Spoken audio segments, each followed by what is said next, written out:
It's Words of Wokism time again. I think this is episode 7. Yeah, we'll keep going until we run out of words. Today's word is sustainability. Sustainability, etc. We're going to talk about this today because I became aware of a Columbia Teachers College video, which I put in my Twitter feed, talking about how to best teach toddlers, preschoolers about sustainability using the apparent imminent death of polar bears. Anyway, so I thought, what does this word even mean? Why do we keep seeing it more? How is it different from other words we've used in the past to describe similar things? And why a new word? Why are we coming up with new words? Usually when they come up with a new word to describe something that has elements from something we used to talk about, it's usually because they want to add something. They need to add meaning or reframe a meaning or hide something. Okay, so let's talk about it. Wikipedia, definition of sustainability. Sustainability is a societal goal that relates to the ability of people to safely coexist on Earth over a long time. Societal goal. Which society? Who makes the goal? Did we all have a meeting, every single one of us, and set these goals? It's a societal goal. Is it? Did you get the memo? I didn't get the memo. Are you part of society? I thought I was. I guess maybe not. Okay. Relates to the ability of people to safely coexist on Earth over a long time. Okay, so the people safely coexist on Earth for a long time. I would say by every objective measurement, we've done a better job of that in the last 100 years, in the prior 100 years, and then in the prior 100 years before that, and so on. I mean, our ability to safely coexist on Earth has only gotten better. So by that definition, I would say we're doing a bang-up job of sustainability, or the sustainability of the human race has been pretty good so far, going along the way we've been going along. Like, even if we did nothing, theoretically, we should at least stay the same. But maybe not. Maybe I'm wrong. Maybe I'm stupid because I don't have a PhD and they know more than I do. And, so let's keep going. Specific definitions of sustainability are difficult to agree on and have varied with literature, context, and time. And culture. How about culture? How about religion? How about individual choice? Specific definitions of sustainability are difficult to agree on. And water is wet. And have varied with literature, context, and time. I don't even know what literature, they're talking about context and time. Like I said, they've also differed based on culture. What one culture considers sustainable and another considers sustainable are going to be very, very different. And they're just going to have different priorities, different values. Their definition of what you want to, what you want to even sustain is going to be completely different. I would think this goes without saying, but for some reason they don't mention it. Okay. Sustainability is commonly described as having 3 dimensions or pillars: environmental, economic, and social. Now, the environmental one I get. Many publications state that the environmental dimension is the most important. For this reason, in everyday use, sustainability is often focused on countering major environmental problems such as climate change, loss of biodiversity, loss of ecosystem services, land degradation, and air and water pollution. Okay, we use air, we use water, we use, we do coexist on the planet with other, kinds of creatures, species, plants, etc. That can cause a loss of that biodiversity, which could have a backup effect on us. All true. All absolutely true. So I get how people might want to look into how we interact with the environment and if things we're doing are going to degrade all of that stuff and hurt all of those things that we need as humans, that we rely on, faster than we are going to benefit from them, and then possibly lead us to a point where we run out of resources and so on. I can understand wanting to make sure that the way we're interacting with the environment is sustainable, that we can keep going as we've been going and not hit a wall, wake up one day and go, oh my God, there's no water to drink or whatever. Makes total sense. Why you would need to burden 3-year-olds with that information is beyond my comprehension, but I'm not going to debate the importance of making sure we don't just rape the world and wake up one day and we don't have any resources. Okay. There probably are, better ways to use things than others. I'll go with you there. I used to think it was called conservation though. But I mean, if you want to call it sustainability, like looking at, are the practices that we have for using these things sustainable? Can we keep doing them? That makes sense to me. I'll go with that. Now, the part that doesn't is economic and social. Unless you're talking to me about how if we behave in such a way to use sustainable practices in terms of using, let's say, water. Just take water. It's going to have a negative economic impact. We won't be able to sustain the standard of living that people have come to enjoy. I can relate to that as well, because with more people using the same amount of water or water resources, you could end up, if you say we need to use less water and we can't come up with ways to do it fast enough that will not hurt people economically, there's probably gonna be an economic impact. We can't sustain the economy and sustain the water. What do we do? Now, social. Okay. If we want to sustain, people safely getting along with each other while taking some of their water away, so now they can't take showers and now they're frustrated, or they can't clean their clothes, or they can't, water their lawn, or who knows what, that could cause a backup on our social interaction. So, okay, that'll make sense. I'm looking at it going, okay, I can see how these all, that all makes sense. But let's continue. The concept of sustainability can be used to guide decisions at the global, national, and individual levels. Guide decisions at the global level. There's a global level. How do you guys feel about that? Do you think that in a self-governing society like the United States of America, there's a global decision-making body that we would be subject to, or could be subject to, or should be subject to, that could guide these decisions for us? Or do you think that the United States and people in it are going to have a hard time sustaining their individual liberty if, let's say, UNESCO, which is mentioned here, is the global body deciding, what and how we should sustain and why? It's just a question, because one of the social things that I think is important, cultural things I think is important, is my liberty. I hope you feel the same. So, and people say, well, there's a responsibility that comes with liberty. Of course, never denied that. But there's also a wide gulf between being a complete jerk and, watering your lawn during a rainstorm at night, and not being allowed to even collect the rain that falls on your property in a rain barrel in California because reasons. Okay? There's like a huge range in between. And it strikes me that the closer to home we make those decisions, the less likely I am to have my liberty be one of those things that can't be sustained. We've made a choice. We're sorry. The sustainability of your individual freedom is just not a priority right now. So I care. I think we need to be asking ourselves these questions. A closely related concept is that of sustainable development. Here we go.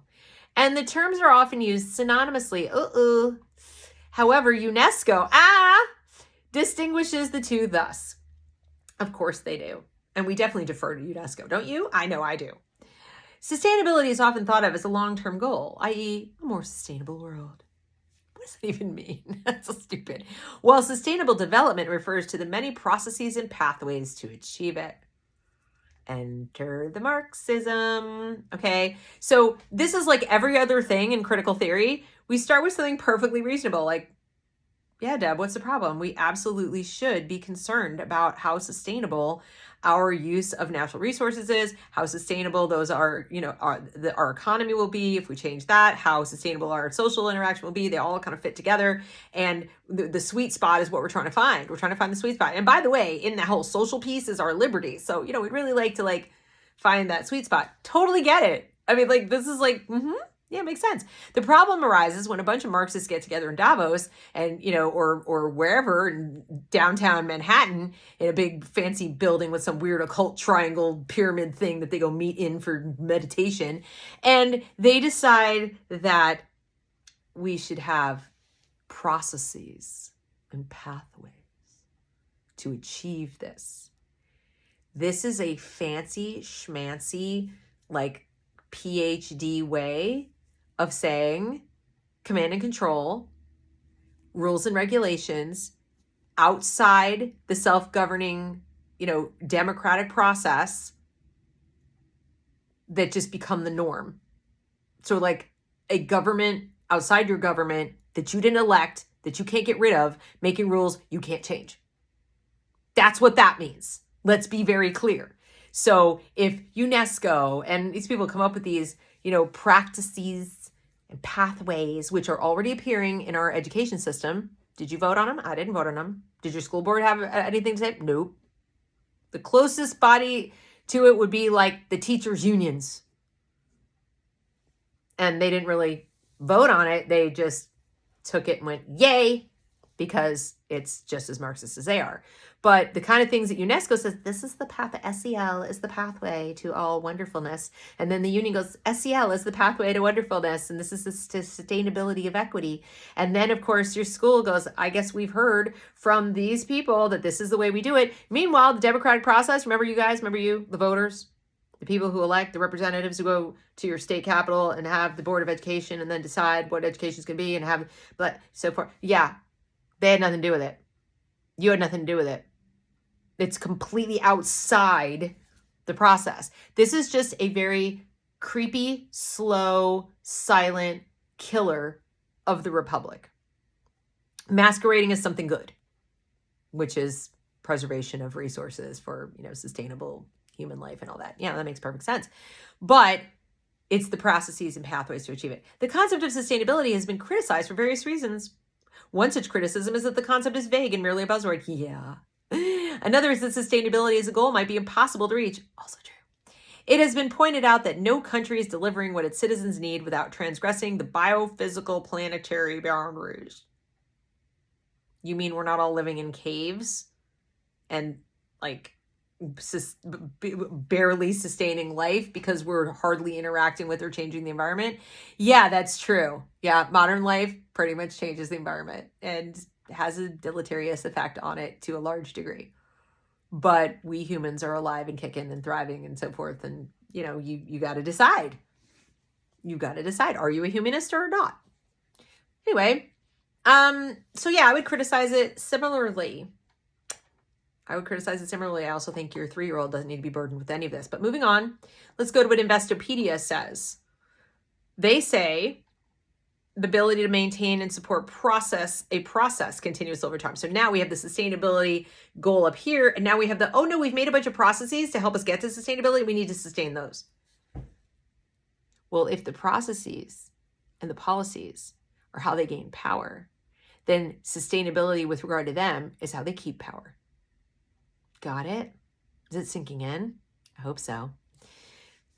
In the broadest sense, sustainability refers to the ability to maintain or support a process continuous over time. What if it's a process nobody voted on, nobody wants, and it actually negatively impacts our liberty? How do we get rid of it? If you guys make it sustainable, it might include making certain things illegal, like voting to get rid of the process. I don't know. I'm just spitballing here.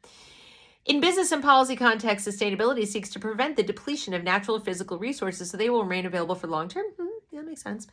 In terms of the environment. As far as physical resources, I don't even know what that means. What's the difference between natural and physical? Are you talking now about like buildings, factories, equipment, human beings? What kind of physical resources are you talking about? I would consider myself a natural resource, not a physical resource, but okay. Sustainability is ability to maintain or support a process over time. They're leaning heavily into the process thing. Sustainability is often broken into 3 core concepts. Economic, we talked about this. And then many businesses and governments have committed to sustainable goals, such as reducing their environmental footprints and conserving resources. Their environmental footprint. Does the United States have an environmental footprint? I'm sure someone has calculated what it is. But it is the sum total of the environmental footprint of each and every one of us. So if your government has committed to whom? the rest of the world. Through what body? Oh, could it possibly be UNESCO? Could it possibly just be the UN? Could it be the WEF? We don't know. But committed to whom and on what and with what authority?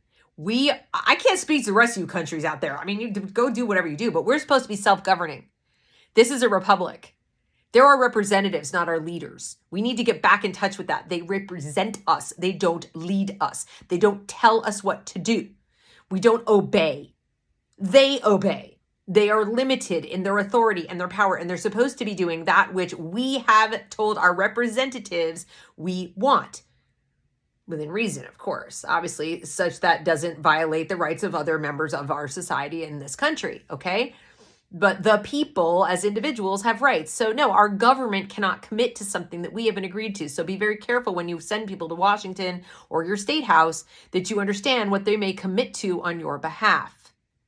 And if sustainability goals that are global are on their list of priorities, make damn sure you understand how that trickles down to you and your children.